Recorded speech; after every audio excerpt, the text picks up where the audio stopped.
좋은 아침입니다. 갈라디아서 2장 19절에서 21절 말씀 보도록 하겠습니다. 19절 내가 율법으로 말미암아 율법에 대하여 죽었나니 이는 하나님에 대하여 살려 함이라. 바울은 누구보다 율법의 진심이었습니다. 율법에 있는 모든 계명을 지키기 위해서 노력했고요. 율법에 있는 또 모든 의식법을 지키기 위해서 철저히 헌신한 사람이었습니다.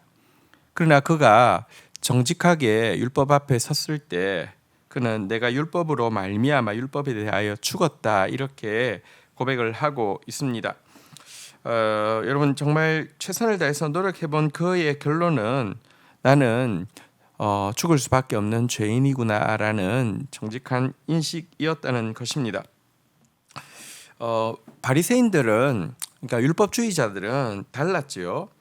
율법을 지키기 위해서 노력한 그 자기 노력에 도취되어 가지고요. 실제 율법에서 가르치고 있는 율법의 정신에 이르지 못했음에도 불구하고 하나님이 가장 싫어하시고 또 사람을 절대로 섬길 수 없는 교만으로 가득 차 있었습니다. 그러니까 자아가 막 더 살아났던 것이죠. 율법을 지킨다는 어떤 명분으로 자기만큼 의로운 사람이 없고 이런 자아가 막 살아나고 있었는데요.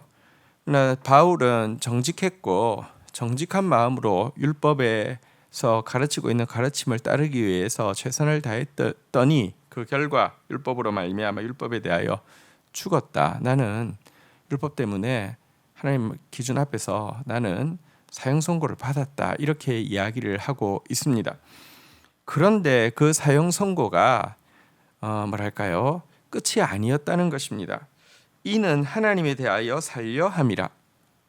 진짜 자기에 대해서 절망했을 때 정말 하나님 앞에 나아갈 수 있게 되었고 그 절망으로 인하여서 하나님 앞에서 살 수 있는 복음을 발견하게 되었다. 이렇게 이야기하고 있습니다. 자기에 대해서 절망할 때 다시 말하면 정말 하나님의 뜻을 이룰 수 있고 율법의 정신을 살아낼 수 있는 새로운 삶의 길을 하나님으로부터 얻게 되었다. 이렇게 이야기하고 있는 것입니다. 그것이 구체적으로 무엇입니까? 20절에 나오는 내용입니다. 내가 그리스도와 함께 십자가에 못 박혔나니 그런즉 이제 내가 사는 것이 아니요 오직 내 안에 그리스도께서 사시는 것이라. 이제 내가 육체 가운데 사는 것은 나를 사랑하사 나를 위하여 자기 자신을 버리신 하나님의 아들을 믿는 믿음 안에서 사는 것이라. 자, 바울이 절망 가운데서 율법으로 말미암아 죽을 수밖에 없는 자신을 발견한 절망 가운데서 하나님을 앞에 나아갔고 하나님 앞에서 발견한 생명의 길, 사는 길이 무엇입니까? 그것은 자신이 이미 그리스도와 함께 십자가에 못 박혀 죽었다는 사실을 깨닫게 된 것입니다. 많은 사람들은 이 구절을 어떤 헌신과 결부시킵니다. 내가 그리스도와 함께 십자가에 못 박혔나니 내가 진짜 그리스도를 위해서 십자가를 질 만큼 헌신적인 삶을 살아야 되는데 근데 내가 그렇게 살지 못하고 있으니 얼마나 부끄러운가 뭐 이런 식으로 자신의 헌신적이지 못한 부분에 대해서 회개할 때 이 부분을 인용을 하곤 하는데요. 그것이 아닙니다. 여러분 예수 그리스도께서 하신 일이 무엇이냐고 하면 그의 십자가 죽음이 바로 나 같은 죄인을 위한 죽음이었다는 사실입니다. 그것을 대속이라고 하죠. 그러니까 나를 대신하여서 죽으신 죽음. 바울은 율법 앞에서 자기가 죽을 수밖에 없는 죄인임을 깨닫고 절망했는데 이미 그 죽을 수밖에 없는 자기를 위해서 예수 그리스도께서 십자가에 못 박혀 죽으셨고 사실은 그 죽음이 바로 나의 죽음과 마찬가지 효력을 가진다는 사실을 발견하게 되었음을 믿음으로 고백하는 것입니다. 단지 이것뿐 아닙니다. 이제는 내가 사는 것이 아니요 오직 내 안에 그리스도께서 사신 것이라. 무슨 말입니까? 예수 그리스도는 죽으실 뿐 아니라 부활하셨는데요. 부활하신 예수님처럼 예수님 때문에 나도 죽음 가운데서 다시 살아나게 되었다라고, 예수님의 부활이 나의 부활이라고 이야기합니다.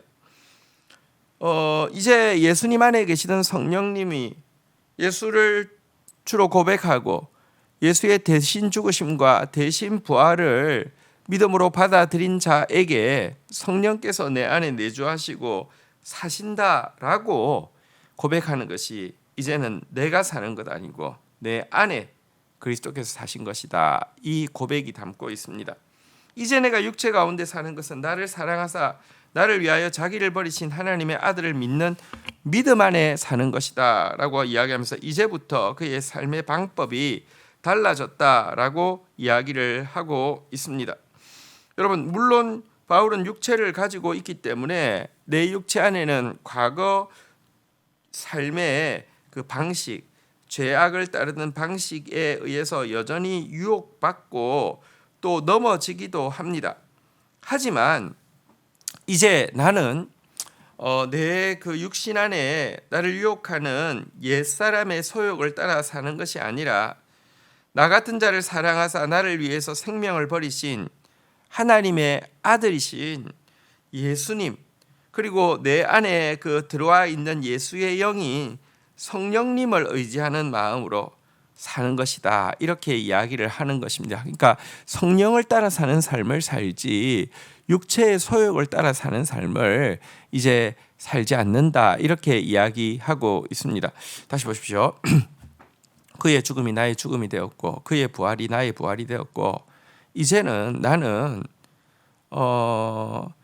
그 크신 사랑을 받은 자로서 물론 내가 육신의 소욕과 성령의 소욕의 갈등 가운데서 육신의 소욕을 따라갈 때도 있지만 아무도 생명을 주기까지 날 사랑한 분이 없는데 생명을 주시기까지 날 사랑한 그분 더 사랑할 수밖에 없고 그분 따라 사는 것이 정말 율법을 이룰 수 있는 길이고 참된 행복에 이르는 길이라는 것을 내가 분명히 깨달았기 때문에 나는 이제 이 믿음으로 산다. 이렇게 지금 고백을 하고 있는 것입니다. 그리고 이 고백으로 살았더니 과거에는 아무리 애를 써도 이룰 수 없었던 그 율법의 정신, 율법의 가르침을 이제 자연스럽게 이룰 수 있는 삶에 이르게 되었다라고 간증하고 있는 것입니다. 왜냐고 하면 내 속에 있는 생명은 예수님의 생명이기 때문입니다. 예수님이 하나님의 뜻을 이루는 것이 버거웠을까요? 예수님이 하나님의 뜻을 이루는 것이 여러분들 막 억지였을까요? 예수님에게 있어서 하나님의 뜻, 곧 율법에서 이야기하고 있는 그 정신은요, 하나님을 사랑하고 이웃을 사랑하는 것, 그 정신은요, 그건 그냥 가장 자연스러운 것이었고 심지어 그에게 양식과도 같은, 그에게 음식과도 같은 것이었습니다. 마찬가지로 우리도 주의 죽음이 나의 죽음이 되고 주의 부활이 나의 부활이 되어지고 주님도 사랑할 수밖에 없음을 고백하고 순종하고 살아가게 되면 주님이 사시던 것처럼 하나님의 뜻을 온전히 이룰 수 있는 삶을 살 수밖에 없게 되어 있다는 것입니다. 물론 넘어질 때가 없다는 말이 아닙니다. 넘어질 때 있습니다. 육신을 입고 있기 때문에 넘어질 때 있는데 넘어지는 것이 사실은요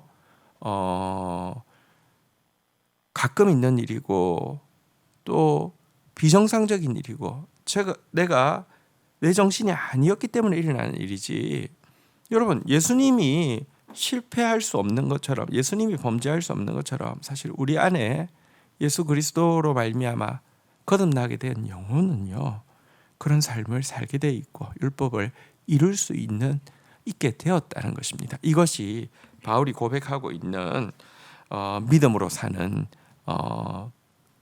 생명의 길에 대한 내용입니다. 21절입니다. 내가 하나님의 은혜를 패하지 아니하노니 만일 의롭게 되는 것이 율법으로 말미암으면 그리스도께서 헛되이 죽으셨느니라.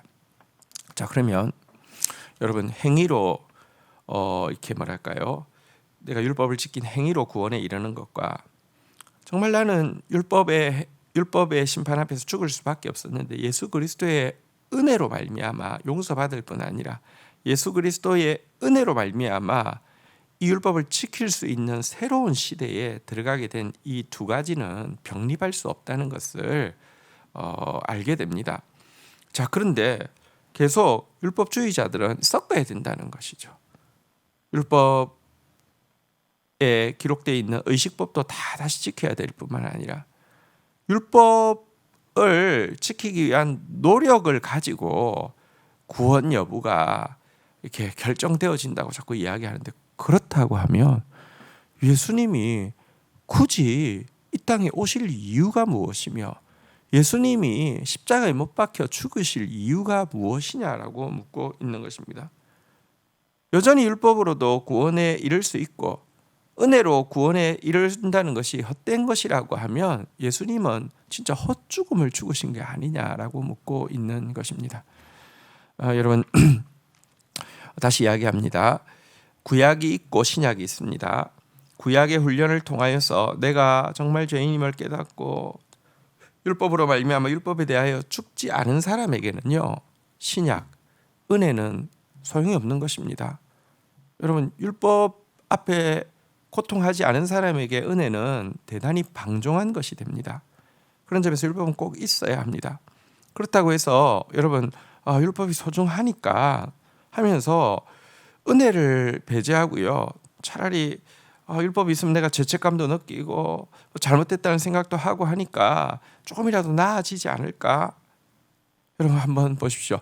끝까지 죄책감 느낀다고 우리 삶이 바뀔까요? 그렇지를 않더라는 것입니다. 바울은 율법에 대해서 죽고 나서는 이제 은혜로 말미암아 사는 새 삶, 성령으로 말미암아 사는 새 삶을 경험하게 되었기 때문에 이거 졸업해야 되고, 이거 더 이상 이것으로 우리를 묶으려고 하는 것에 대해서 자유해야 된다라고, 싸워야 된다라고 이야기하고 있는 것입니다. 우리 신앙이 여러분 구약을 잘 통과하게 되기를 바라고요.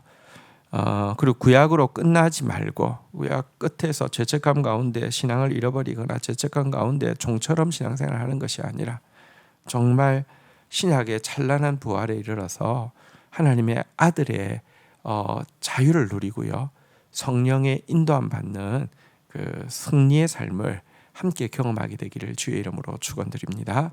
주신 말씀 붙잡고 기도하며 나가도록 하겠습니다. 주님 감사합니다. 우리가 율법 앞에 정직하게 서게 하심으로 말미암아 정말 율법에 대하여 죽을 수밖에 없는 것, 율법 때문에 심판받을 수밖에 없는 자신의 절망을 직시하게 하여 주옵소서. 그러나 그 절망의 자리에서 그렇기에 내가 죽을 죽음을 대신 죽어주시고 절대로 살 수 없는 나를 위해서 대신 부활하시고 하나님의 영을 보내사 하나님의 말씀을 기쁘게 살아낼 수 있는 새로운 삶을 주신 이 신약의 찬란한 복음, 은혜의 복음, 믿음의 복음에 온전히 이르는 자 되어질 수 있도록 주님 역사하여 주시기를 간절히 간구하고 소원합니다. 그래서 누구보다 아들의 자유를 누리면서도 누구보다 헌신적으로 하나님을 섬기며 또 누구보다 많은 사람들에게 진짜 생명을 보여주며 진짜 사랑으로 종도로 사는 그런 행복한 신앙생활, 살아있는 신앙생활 할 수 있도록 우리를 도와주옵소서. 갈라디아의 말씀이 심히 어렵습니다. 네, 우리 영혼 가운데 깨달아지고 알아질 뿐만 아니라 사라지는 축복이 한 분 한 분에게 있도록 축복하여 주옵소서. 예수 그리스도의 이름으로 기도 올립니다. 아멘.